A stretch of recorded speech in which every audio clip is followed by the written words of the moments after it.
The empty, Krusty Krab. A normal day, at first. SpongeBob bounced excitedly toward the Krusty Krab, spatula in hand, ready for another glorious day of flipping Krabby Patties. The salty ocean air was crisp, the neon open sign buzzed like always, and everything seemed normal until he stepped inside. The moment SpongeBob crossed the threshold, something felt wrong. The restaurant was completely empty. No customers. No Squidward slouching at the register. No Mr. Krabs counting his money. Just the faint hum of the fluorescent lights.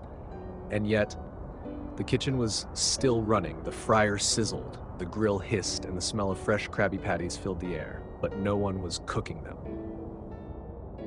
The missing crew. SpongeBob peeked behind the register. Squidward, he called. No answer. He tiptoed toward Mr. Krabs' office and knocked. Silence. He pushed the door open, and the office was completely untouched.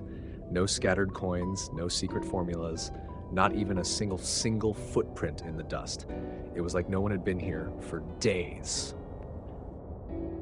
Kitchen that never stopped. SpongeBob, trying to shake the unease, hurried to the kitchen. Maybe everyone was just playing a prank on him. He pushed through the kitchen doors and the grill was running. A Krabby Patty sizzled on the stove, buns were toasted, the fryer bubbled. And yet, there was no one there. His spatula lay perfectly still on the counter. He reached for it, but before he could grab it, a voice. Right behind him. Go Hongnen Kwai Lai Nua.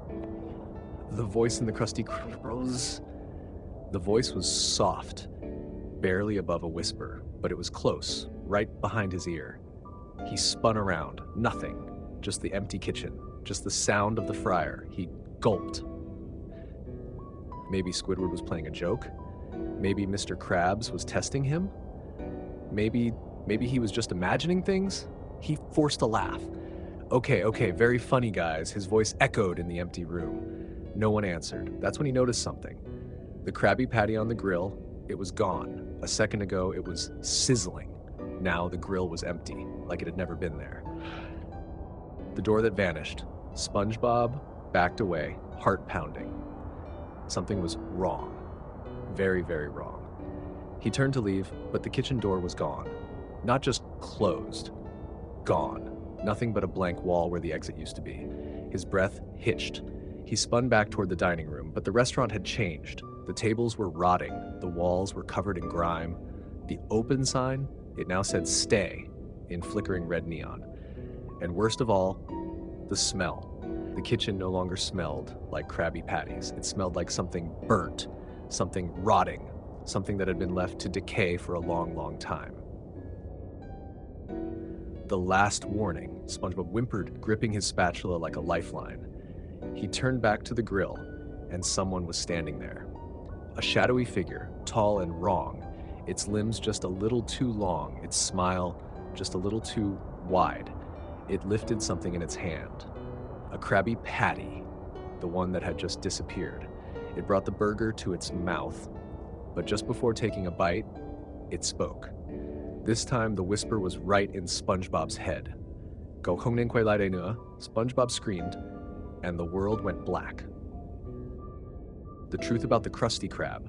When SpongeBob woke up, he was outside, standing in front of the Krusty Krab. The neon open sign was buzzing, just like always. Everything looked normal, like nothing had happened. Except when he turned to leave, something caught his eye. A piece of paper taped to the front door. It was old, faded, barely readable. But when SpongeBob squinted, he could just barely make out the words, closed since 1986. Do not enter. SpongeBob stepped back in horror. His heart raced as he slowly turned around, looking at the town around him, and noticed something he had never seen before. The streets were empty. No one was around. No Patrick, no Sandy, no Squidward, no one. Just SpongeBob and the Krusty Krab waiting for him, like it had always been waiting. And from inside the darkened windows, he swore he could hear it. The fryer still sizzling, still waiting, still cooking for no one.